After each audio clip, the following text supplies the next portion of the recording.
My name is Annette Bakala, and I am playing Giselle in this ballet, Giselle. That is fabulous. Are you super excited? Yes, yeah, we just finished our first show, so I'm excited for the next two as well. That's wonderful. Yeah. How did it go? I think good. I hope well. It felt pretty good. Working with Liam Keynes has been just a dream. So I really enjoyed this performance with him. I actually had fun for a premiere. It's nice to not only have nerves and to also get to enjoy the process, because that's why we do it. This production of Giselle, it's super emotionally rich. So what's been the most challenging or rewarding part of preparing for it? I like actually how you said challenging and rewarding, because usually those go hand in hand for ballet. I would say the transition from first act to second act for me, where I go from being living and being a girl full of life but shy to going crazy, going mad at the end of Act 1.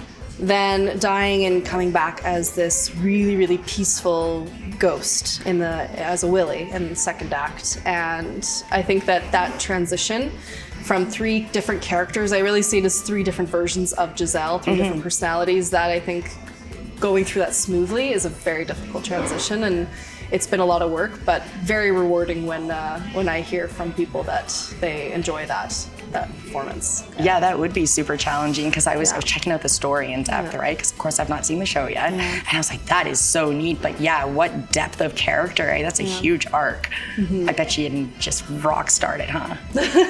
I hope so. I bet so. So, what do you think audiences will take away from watching this show? I hope that people who are not used to coming to the ballet find something that they can enjoy about this. I think story ballets are really interesting for people that maybe aren't used to coming to the ballet. And it kind of shows a different light on ballet, because I think people think that sometimes it's just tutus and you know, just really simple movements or really difficult movements, but this goes into depths of a really big story. We have to put our acting to 100% and kind of put forward our best foot in that. So. It sounds like super unique, right? Yeah, because there's a lot of story in this, like, so neat. Yes, and it's a really classic ballet. I think it's been around since the 1800s. So it's a really old story. It's been told many different ways, but there's a lot of things that are really iconic to the ballet, and I think that we're trying to preserve that while also giving something of our own to our audiences here in Kelowna. So. Oh, that's wonderful. Is your go-to backstage snack?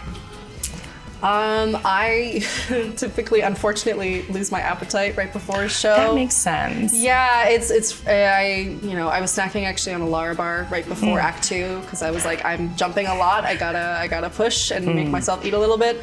But I stick to the same foods usually. I try nothing new before a show. I'm a little neurotic about that I don't try anything new, because once it is all it takes to try something new, get sick on the day of a show, have to do it anyways, that you don't really want to do that again. So yeah, I suppose it's really hard to do your best when you're battling other things, right? Yeah, I totally get that. Yeah, so simple things and lots of water, lots of Gatorade, lots of electrolytes. Yeah, we're all just chugging water and electrolytes backstage. Gotta be healthy, right, while you're doing your creative craft. Yeah, makes but sense. Tonight I'm going to be eating everything and anything in my kitchen. So right on, that's smart.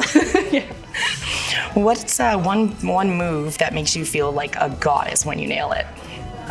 There is a move called a planche in Act 2, where I'm in the white dress, and it's in the middle of the stage. It's a really peaceful moment. You'll get to see it tonight. Hopefully I nail it tonight. It's an adage step, which means it's on one leg, and it's very slow, very controlled, and you essentially are going into a split on one leg. Oh, wow. And because I think the challenging part is also that I have to stay in character while doing that.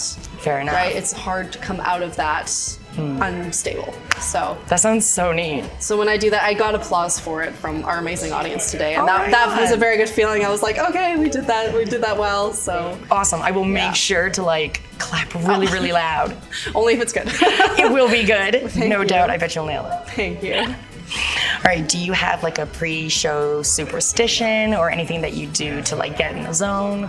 I think same what I said with the food. Definitely not changing things the day of. Even if I have my shoes a certain way, I'm not going to try something new on the show day. Even the day before, I don't like trying it unless I really have to change something. I like trying on the dress rehearsal day exactly what it's going to be like the next day, because things happen anyways. Like today in our show, the sword for my mad scene got moved, and I had to improvise and find a new way to get there. And that's something you kind of just learn to do as an artist. You don't get frazzled by it. You go, uh-oh, and then you figure out your pathway before you gotta go forward with it. So I just try to keep everything as similar as possible in general. Yeah, it makes sense. Yeah. Well, way to like stay on the ball there and get her done. Yeah. Yeah, that's awesome. When you nail like a super tough sequence or something with your partner, what does that feel like to just hit the magic on stage with someone?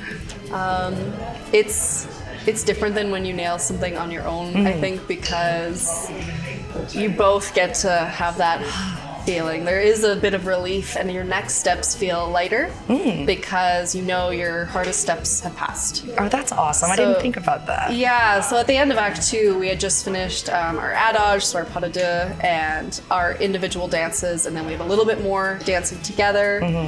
And then the ending is just very peaceful, and we walk together, and he sometimes taps me on the back to be like, good job, we did it, because that's our last moment before I separate from him in the ballet. I'm so excited to see you in this show. Like, I was excited before, but like, dang, I am like, yeah, I'm so jacked. So what is it like dancing with Tanya?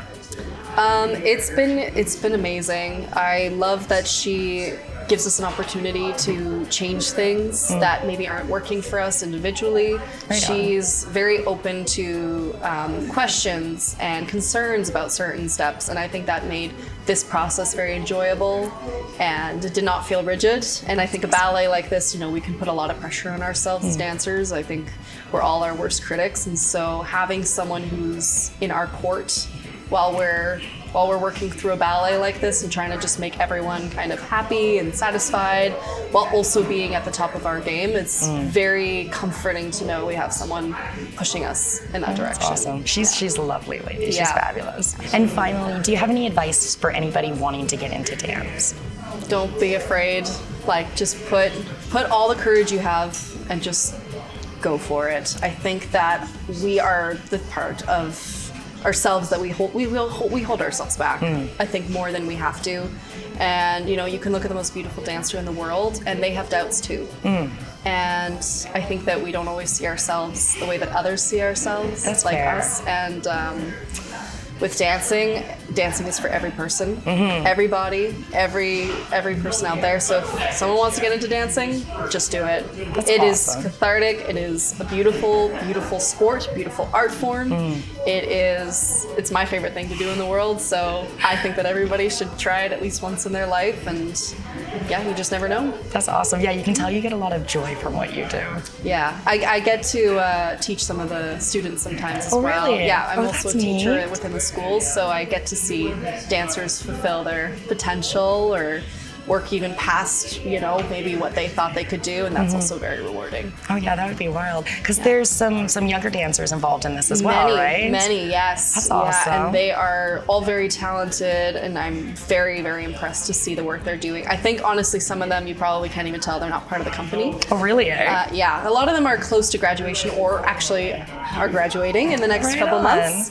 So yeah, a lot of them, but they're all still very young and they got their whole lives ahead of them, but that's exciting. We're proud of them. All right, well, thank you so much for chatting with us today. You. It was lovely to meet you. So nice to meet you. I cannot wait to see you tonight. Yes. Awesome. Well, I'll let you chill. Yeah, in a nicer outfit. You look lovely, no worries. Thank you. Thank you so much for chatting with us. I'll let you chill out a little bit and get some rest before your next show.